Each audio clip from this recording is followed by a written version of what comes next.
Rumekta, pumunta na ho tayo doon sa ating mga tatalakayin, mga kababayan.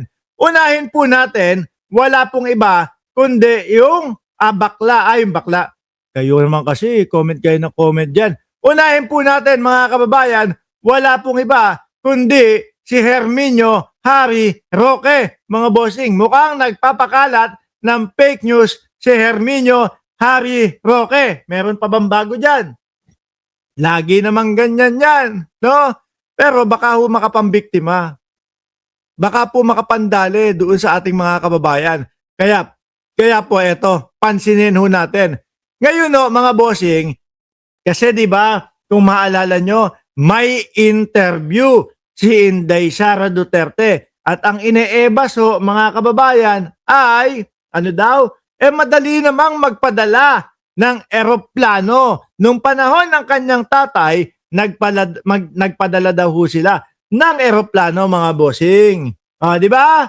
Nagpadala ng eroplano, kaso ang tinutukoy niya ho yung COVID eh. COVID. Oh. 'Di ba? Ibang-iba naman po ito, mga kababayan. Doon sa COVID versus naman po dito sa nangyayari na gaganap na digmaan, mga kababayan, mga boss chief amo sir. Ngayon, kailangan ng backup ni Sara Duterte. Kaya po, yung mga DDS, to the rescue, mga kababayan, mga boss chief amo sir. To the rescue na parang hindi malata ng taong bayan na medyo lutang ang vice-presidente doon. Ano sabi ni Herminio Harry Roque dito? Tama si Inday Sara Duterte na madaling magpadala ng eroplano. Congrats, Government of Spain. Nagawa ninyo. Wala raw kasing lumilipad na eroplano, sabi ni Bangag at mga trolls niya. Sarado naman ho talaga yung mga paliparan eh. At nung nakatagpo po ng tamang oras, panahon, ang gobyerno, mga bossing, agad-agad silang nagpadala. No? Ilan na po ang nakuha? Nung unang batch, 299 na mga kababayan natin, na mga Pilipino na iuwi sa Pilipinas. Tapos sumunod, ilan? Merong 90. Di ba? Pag nakakakuha ng pagkakataon at pag nakita na yung pong daraanan at pupuntahan ay ligtas, saka po, miski naman po yung mga Middle East ho, mga bossing. No? Tingin ko hindi nyo mapapasakay sa eroplano yan kung talagang nagliliparan yung mga bomba at nagliliparan ho yung mga missile, mga kababayan eh. Ngayon, eto ang pinefake news nila. Spain sent a chartered plane to the UAE to repatriate its citizen. Kaso sabi nung iba, hindi daw ito ngayon. No? Yung mga litrato at yung mga picture ng eroplano, hindi daw ngayon nangyari ito.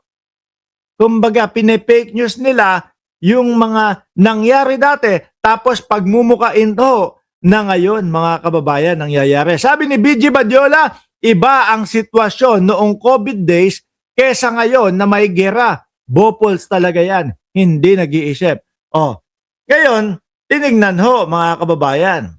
When was this image? Madali lang ho yan, ha?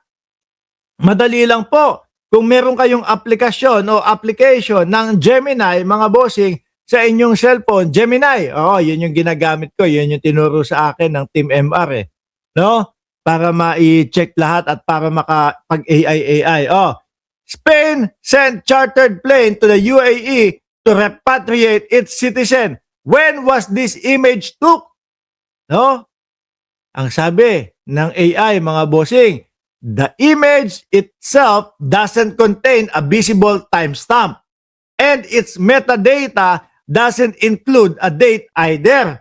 But the scene strongly matches photos from October 2023 when Spain sent military aircraft to evacuate its citizen after the start of the 2023 Israel and Hamas war. Alam niyo kung paano ginagawa ng AI yung mga ganyan at paano nila nakikita, nabubuko? Kasi sa AI mga kababayan, meron silang milyon-milyon, bilyon-bilyong mga photos na kumukotek po mga bossing doon sa, kumbaga lahat po na nakakalat sa internet. So ngayon, check lang ho nila yan mga kababayan.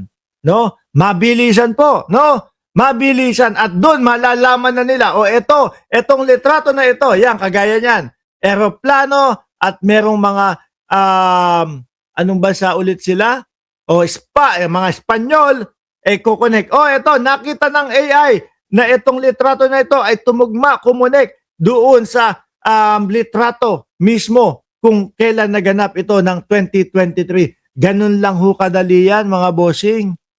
Makikita at mahuhuli sila. Bakit po ba laging puro fake news na lang mga kababayan ang ginagawa nitong mga DDS? Kasi ho, wala na talagang maniwala sa kanila. Wala silang makuha ang mga totoong mga ibabalita nila.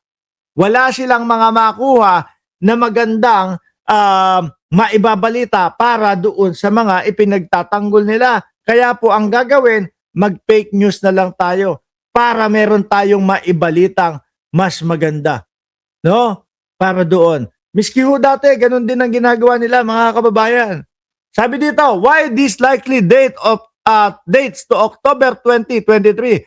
The aircraft in the photo is marked Ejército del Air o del Aire. No?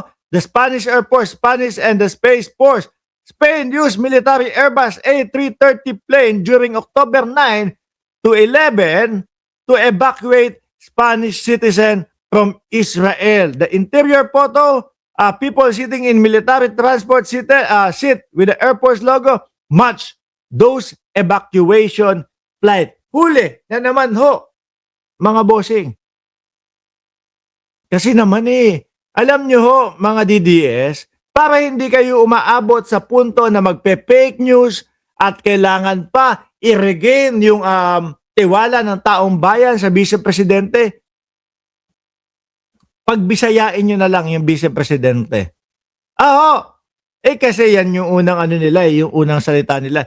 Pag ipinipilit ho kasi mga kababayan na magtagalog, no? Ang nangyayari, nalilito Kaya kung makikita nyo ho, yung mga sinasabi at kung paano po mag-i-interviewin ang vice-presidente, minsan parang lutang na lutang ho Dati, inaasar natin nang bubisit tayo doon sa mga kakamping.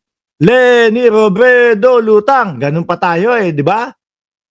Pero kung bakit at paano natin inaasar yun, kasi paulit-ulit, nakakailang beses. Pero yung sinasabi ni Atty. Leni Robredo dati, makukuha mo yung punto Nauulit niya lang kapag siya ay nagsasalita. Pero may rekta, may pupuntahan. Yung kay Vice Presidente, nung isang araw lang Yung pagpapaliwanag lang po doon sa kung sino si Mary Grace Piatos at pagpapaliwanag sa iba, hindi ko ho maintindihan. Hindi ko ho alam kung ako lang ba ang hindi makaintindi o tayong lahat ang hindi makaintindi.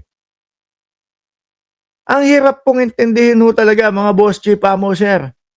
No? At parang hindi pinag-iisipan. Pero baka, ang gawin ninyo, salita si BP, Bisaya, no? Tapos lagyan na lang ng kumbaga translator or kung ano man na caption diyan. Sabi ni Remy Nopiel, wala kasing script si Sara sa kanyang mga pinagsasasabi.